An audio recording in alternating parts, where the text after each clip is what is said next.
So ngayon naman ay ang pag-uusapan naman natin ay ano nga ba yung mga katangian partner mo para malaman mo kung iiwan mo na ba siya o kapit. So number one nga pala dito is syempre unahin na natin pag mapang-abuso na siya. Kung yung partner mo is mapanakit, mapang-abuso, di na marunong rumispeto sa'yo, sinyalis na yan na kailangan mo nang umalis sa relasyon. So number two, kawalan ng tiwala, no? So mapapansin mo yan na wala ng tiwala sa'yo yung partner mo, laging nagdududa sa'yo. Walang sapat na dahilan para magtiwala, ganyan.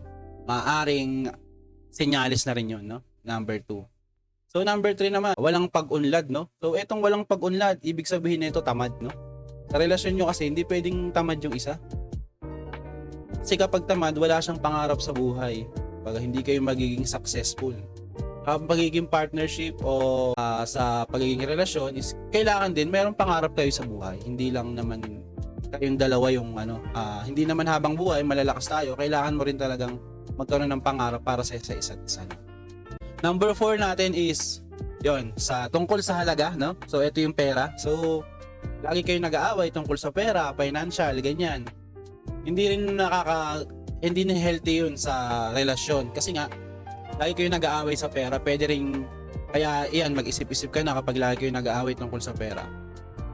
Number 5, wala siyang suporta sa'yo, no? So yung walang suporta sa'yo, kunyari gusto mong maging doktor, yan. Tapos nakikita mo siya, wala lang, hindi kanya sinusuportahan. Ayan, pangit din sa relasyon yung ganyan, yung walang suporta sa isa't isa.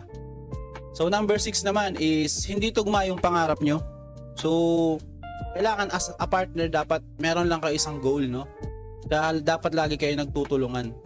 Pero kasi kapag hindi tugma yung pangarap nyo sa isa't isa, maaari ding mawala o magkaaway-away kayo dyan sa relasyon nyo. So number 7 naman, yung pagkakaunawaan sa komunikasyon, no? So hindi siya lagi nakikipag-usap sa'yo. Siguro pagkatapos sa trabaho, uuwi na lang kagad, matutulog, sa cellphone, yon. So hindi na kayo lagi nakakapag-usap. Pangit din yung sa isang relasyon na wala kayong pag-uusap, no? Number 8, no? Walang pagrespeto sa sarili. Kumbaga wala na siyang respeto sa isa't isa, no? Hindi kanya na nire-respeto. Hindi na rin niya iniisip yung ikabubuti ninyo. So yung mga yun, kailangan mag-isip ka na kung itutuloy mo pa ba yung relasyon nyo o hindi na. So yun lang yung mga tips and advice ko, no? Sana nakatulong sa inyo at wag niyo nang hanapin yung ganyang ugali. Kailangan baguhin o anong paman yan para maging healthy yung relasyon nyo.